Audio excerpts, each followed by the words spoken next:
All right, in this video, I'm at DevCon 2015. We're live. This is Richard Carlton. I'm here with Sterling. Now, Sterling, what's your last? I don't even know your last name, Sterling. Last name is Rouse. Okay, and you've been with 360 Works for how long? Going on 8 years.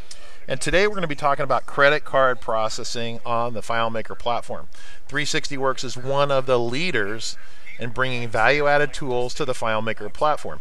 And Sterling is one of their ace staff, and his expertise, amongst many expertise, is Plastic, right? Yes. And so Plastic is a plugin that works on FileMaker Pro, and so where does it work? Okay, well, it can work on FileMaker Pro in the client. It can also work on the server, whether it be server-side scheduled scripting, perform script on server, or even in web publishing. So it can work on Web Direct, and it can work on custom web publishing as well. Now, if we want to use with FileMaker Go, we'd have to be connected somehow to the FileMaker Go to the server, so we could send the request to the server, so the server could do the work for us, right? Correct. We would need a hosted database, and then install the plugin server side and use the perform script on server script step to initiate the plugin function call from within Go.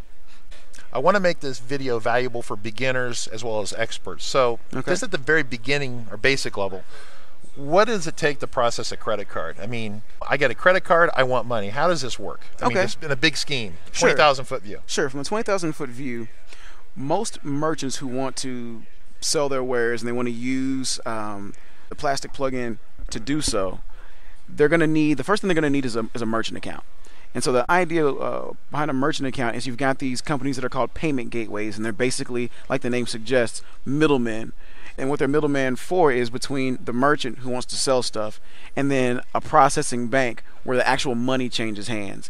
And so what the gateway does is they provide a mechanism. In our case, it's usually a developer API to send calls that will allow you to perform a transaction and see that transaction completed and the money change hands and reach your merchant account.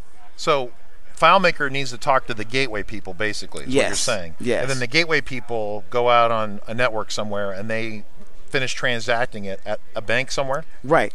And then that transaction will settle at some point. So what will happen is that transaction will be authorized, but it might not settle immediately. Now, this is important terminology that a lot of people don't understand.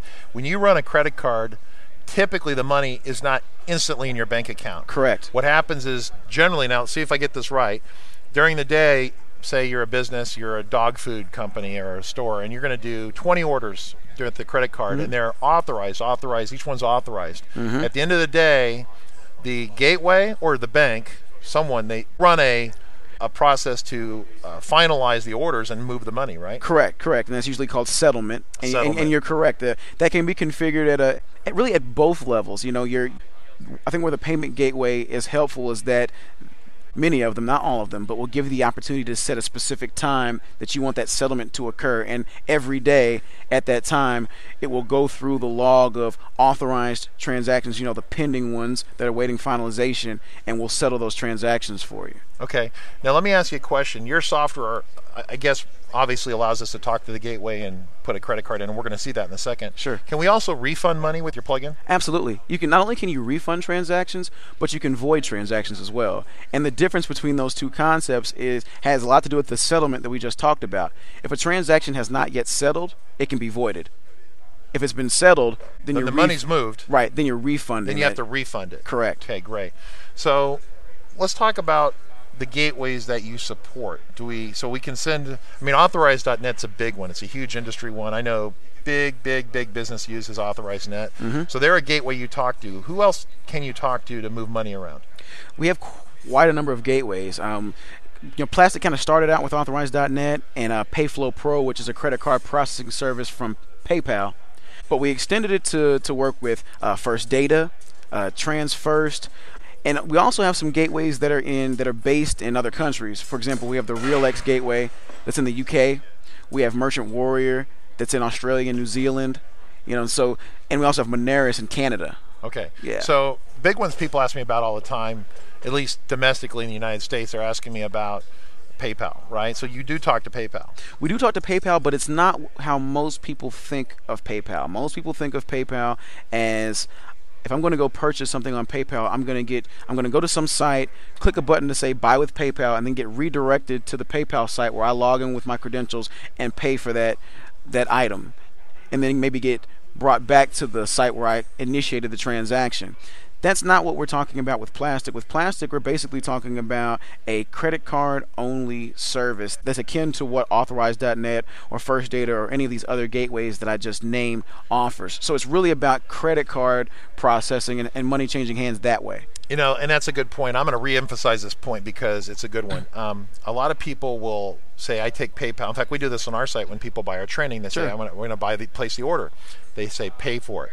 And it actually goes to PayPal, actually PayPal's website, and they transact the credit card there, and then they get forwarded back to the learningfilemaker.com website as the order is completed. Right. Your system actually keeps you completely within the FileMaker environment. Yes. Right? So, you know, if you're typing on the FileMaker screen, you're never going to jump off the PayPal screen and then come back. You always stay within the FileMaker environment. You put all the information in. Why don't you show this? It runs through a sample. Sure. So what we have right here is a simple example, and kind of showing the basic criteria necessary to run a transaction. And what we're using here is a test account from Authorize.net, and the parameters that are required to execute this transaction are a merchant account name, a merchant account password, the amount that you want to run the charge for, the card number, and the expiration date. So if you have those 5 pieces of information, at minimum, you're able to run a transaction. Now let me just cause a timeout right now. Sure. So say I'm brand new. I need a merchant account name. How do I just go get that? Where do I get that from? Well, for any merchant accounts, you're going to need to more than likely go to their website. We going to Authorize website or the bank's website? You're going to the Authorize.net website. The beautiful thing about a payment gateway is the payment gateway is, in most cases, already made the inroads with various payment processors. So a lot of back-end, so when you're talking about back-end payment processors, you're talking about companies like First Data or Chase Payment Tech, you know, those types of those companies. Some of those companies also operate gateways, but their primary business is being that back-end processor and moving that money around. And so a company like Authorize.net has taken the time to establish a relationship with many processors that usually, if you're a merchant, your home bank probably has a specific relationship with one of these credit card processors, and Authorize.net has already reached out to that processor and established a bit of a relationship. So once you start setting up an account with them and filling out, you know, the paperwork for Authorize.net, they're going to go ahead and handle that back end. So say I'm Wells Fargo or Bank of America or something like that. Yeah. I would actually give that information to Authorize.net, like my account number, and then they would know how to route the money to my account. Is that how that would work? Yeah, exactly. You're going to let them know who you bank with. You're going to give them, you know, a ton of information at the outset, and they're going to take that information, go reach out to your bank, and presumably there will already be a relationship with whomever that bank uses as a specific credit card processor, and they'll handle the rest of it from there. Great. So we said all that. So basically the merchant account name and account password are going to be specific to a bank account or merchant account that you're going to have, but it's specific to you and it's secret. Right. So while we see it here on screen, normally this is going to be hidden information. Absolutely. Okay, so let's go through this. How's this? Give us a demo. So all right. So right now we're just going to run a basic sale transaction. Like I said, we have those 5 pieces of information. We're just going to hit the sale button, which behind the scenes is running a script, and that script is performing a function which is kind of the most used function in the Plastic plugin, and it's called CC Process Payment. So I'm going to run the charge, and then we're going to run it again, kind of walking through the script that's getting executed behind the scenes. So just hitting the sale button, we're taking in this demo file to a screen where we see the response of that transaction. Transaction succeeded, and we have a result code, an authorization code, AVS response, that stands for Address Verification Service. So there's some capability within a lot of merchant accounts to do address verification. Now this is basically credit card theft and fraud prevention, stuff like that. Exactly, right? Anti-fraud. So some credit card companies will say, hey, you have to put that information in, right? Correct. Or we won't authorize it. Correct. And they're really, when you put in an address, the only thing they're really concerned about is the zip code and the numeric portion of the address. So the number, the street number, right? So AVS response, CCV response. So when you're talking about those 3-digit card codes on the back of most credit cards, or in the case of American Express, the 4-digit number that's on the front, you can pass that verification code in using the Plastic plugin, and you'll get feedback as to whether or not that passed validation. And many gateways give you the ability to set flags to either reject or just give you just the basic feedback and make it and allow you to make a decision as to how to deal with that transaction. A transaction you might still want transactions to go through but just get flagged, and you can do that. Or you can tell your gateway, hey, I want declines anytime address verification fails or anytime card code verification fails. Okay, cool. So now this went through. This is test data, right? But correct. You actually went out and talked to the authorized net just now? Yeah, Wow. absolutely. Yeah, their sandbox environment is actually pretty good because it gives you feedback that's exactly identical to the feedback that you would get if you did the real thing. So we're able to see. Tell people about the sandbox. So we got, for beginners here, the sandbox environment is like a test environment where we get to play with our toys in the sandbox, right? Correct. And what we do with the plastic plugin is we actually include our test credentials for you to play around with, so you can hit the ground running. Like, this demo file is actually the same demo file that ships with the plastic product. And so if you were to open this up for the first time, having installed the plugin, you'd be able to run this simple example right off the bat by just clicking that button. You'd get immediate feedback and be able to see what's going on here. So having said that, let's try running this again and taking a closer look at the scripting that's involved in this simple example. We're going to fire up the script debugger. For those of you who don't know what this is a really cool feature of FileMaker Pro Advanced. And so in doing so, we're going to run this sale again. But we're going to step through it step by step. That's really cool.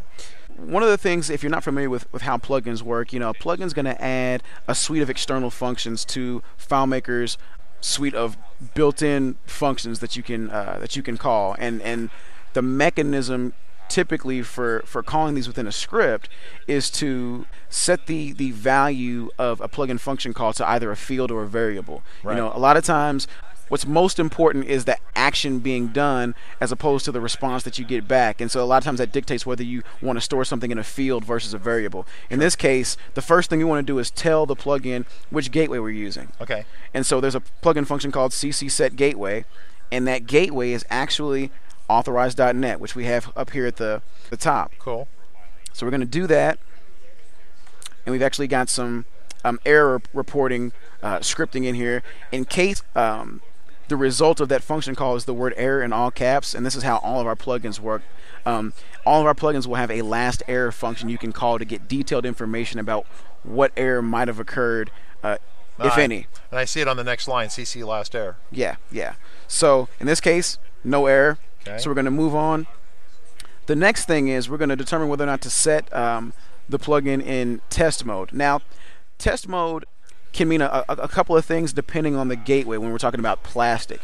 In the case of authorized.net, they have a separate sandbox environment and a separate production environment. You can actually sign up for an account for either of these environments, and they're completely separate from one another. Oh, cool. In other gateways, you might see the ability to obtain one set of credentials. So you might start off with a sandbox account, and it kind of gets promoted to a production account when you're ready to go live.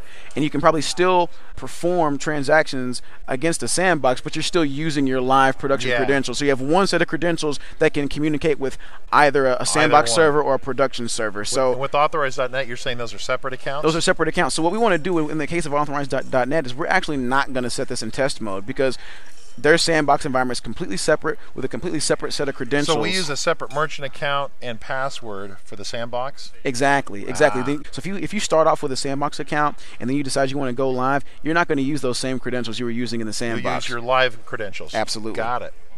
That I did not know. That's good. So we'll move past that. Then the next thing we're going to do is what I was talking about earlier, kind of that flagship function, CC process payment. So we're actually going to take a closer look at CC process payment and see what we're doing here. And so we're going to actually bring up the script workspace here in FileMaker Pro and take a look at that. Now, if I was going to roll this out to my solution, I could copy and paste all this out of your test file into my file. Absolutely. We've tried to make it as simple as possible to integrate. And one of the things we've done is we've created script folders. So if you kind of look over here on the left-hand side of this script workspace, there's actually a folder labeled authorized.net. And what I encourage people to do if they want to integrate using our scripting is there's a single table in this demo file. It's full of global fields that are designed to either collect data that's going to be sent out as part of a transaction request or fields that are going to be used to record response data. Okay. And the idea is to take that entire table, import it into your solution, then import the script folder for the gateway that you plan to use into your solution. So the table first. The table then first. the scripts. Then the scripts. And then you write a wrapper script whose only job is to basically collect information that might be submitted to these global fields. You set those global fields, perform our script for the operation you want to do, whether it's performing a sale, doing a refund, doing a void. And then when you're done, you're going to poll the fields that actually contain the response information, and if you need to store any of that for posterity, you want to push that information back to wherever it should go in your database. Sure. That might require the creation of some data models, some fields, that you might not already have. For example, you might want to have like a settings table that contains your merchant account credentials. Okay. Right? And you're going to go to that. For sure we do. We would want to. Right. So you would go to a layout based on that table occurrence, grab that information, and then set the corresponding fields in our global table. Right. And then perform our script. And then when you're done, you grab the response information, clear the global fields in our table, and you can rinse and repeat. You can run another transaction. So that kind of workflow works well because the developer doesn't have to worry about the ins and outs of each plastic plugin function and what it's doing. All they're concerned about is really collecting information, putting it in the right place, running our script, grabbing the results, and putting it where it needs to go in the rest of their database. Perfect. So right now we're at the point where we're about to process the payment, and so we're going to perform the CC process payment plugin function. And I want to take a little bit of a closer look at that function to show kind of what's happening here.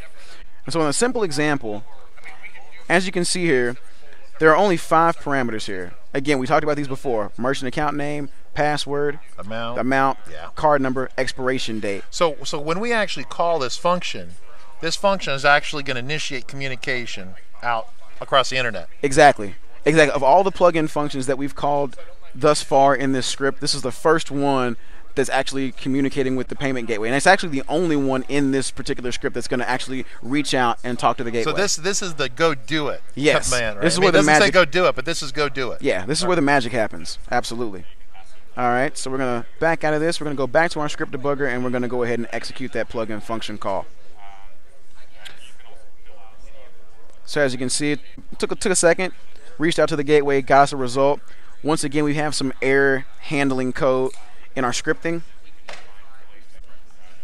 No error. No error. So now what we're going to do is, whereas when we set the gateway, we set it to a variable because we didn't care about storing the result of that for posterity. Right. We're actually going to set some response fields with relevant information from the response that we got back from the transaction. Yeah. Exactly. And this gets into, if you're a newer FileMaker developer, you're thinking about credit cards, it's really a good idea to have a transaction table where, regardless of whether something was processed and it didn't go through, or it processed and it was successful, there needs to be a transaction table like the log that never changes. Even if you cancel someone out, you don't want to go back and delete their record out of there. You want to show that you had a transaction, then you can't voided it or refunded it, but it's a complete single table that has a transaction of everything. Correct. I assume you're doing something like that. Yes. I mean, in our demo file, we don't do that per se because we don't want people using the demo file in and of itself as a POS system. It can be used as a tool to build a POS or to build something, right, a solution that performs credit card processing. But we definitely, as part of the integration process, encourage you to use a transaction table to keep that record of every record. Transaction. And of course, the record can be connected to a specific invoice or a specific contact by using relationships. But I just want, because we're at the point now where we want to save the data. Absolutely, you're absolutely correct. So we're going to move through that. The cool thing about the CC process payment function is that it will return on success the transaction ID from the payment gateway for that specific transaction. You can actually use that data. If you wanted to, we could log into our authorized.net test account and actually reconcile that, actually see that the transaction went through and how it was recorded at a gateway level. But so that's an absolute unique ID that will not be duplicated anywhere else. Correct. So we've set that, and we go ahead and just set a kind of a stock response message that the transaction succeeded, and a stock field to say that the transaction succeeded, and give it a 1 for success. Great. So we do that, and now Plastic, in addition to the plugin functions that kind of configure the plugin for use with a specific gateway and then perform a transaction, we're going to want to read specific response data. And so we have some helper functions to parse that data out of the response. Oh, okay. So things like the charge result, which is usually an approved, declined, error, that sort of thing. Most gateways have some variation of those three states when they're talking about a charge result. An authorization code is usually a number that comes from the back-end processor through the gateway, and then the gateway hands it back to Plastic. Then, as we talked about before, we have functions. Address, functions for getting the AVS response code, for getting the code verification response. You can also get the amount that was approved echoed back. So we, in this transaction, I think which we asked theoretically should match. Yes, theoretically that should match. There are some advanced features where that's not always the case, and we can talk about that a little bit. But for this particular transaction, this is going to match what we submitted to the gateway. And then we have another function for getting the raw response back from the gateway. Now, depending on the mechanism, the programming interface that a gateway exposes to us as plugin developers, most of the time we can get a raw response back. There are some gateways where we can't get a raw response back because their gateway mechanism is very, very locked down. But in this case, Authorize.net gives us that information, and we can parse that out to get things that some people want, things that we don't necessarily have a helper function for, and we give them the raw response to give them a means of pulling that data out if they want to. Sure. And that's pretty much it. That's pretty much it. So we're going to close this down. So that's the basics of a credit card transaction, and a refund would be almost identical. It's just a different command, correct? That's correct. That's correct. As a matter of fact, if we move into the advanced transactions, we could actually immediately void this transaction. We couldn't refund it because it wouldn't have been settled yet. Right. We'd have to wait until that settlement period passes, and then we could go in and refund the transaction. But prior to that point, we can do a void, and as far as a void is concerned, it's almost as if the transaction never occurred. Wow. Well, this is really, really cool technology. What's the approximate pricing for this product? There are three pricing levels. We have a single user license, and that's $95. We have a workgroup license, which is up to 10 users within a single organization, and that's $195. And then we have an enterprise license, which is unlimited users within a single organization, and it gives you the ability to use the server-side technologies in FileMaker Server, like web publishing and server-side scripting. And you also have a annual subscription for developers as well, right? Something like that?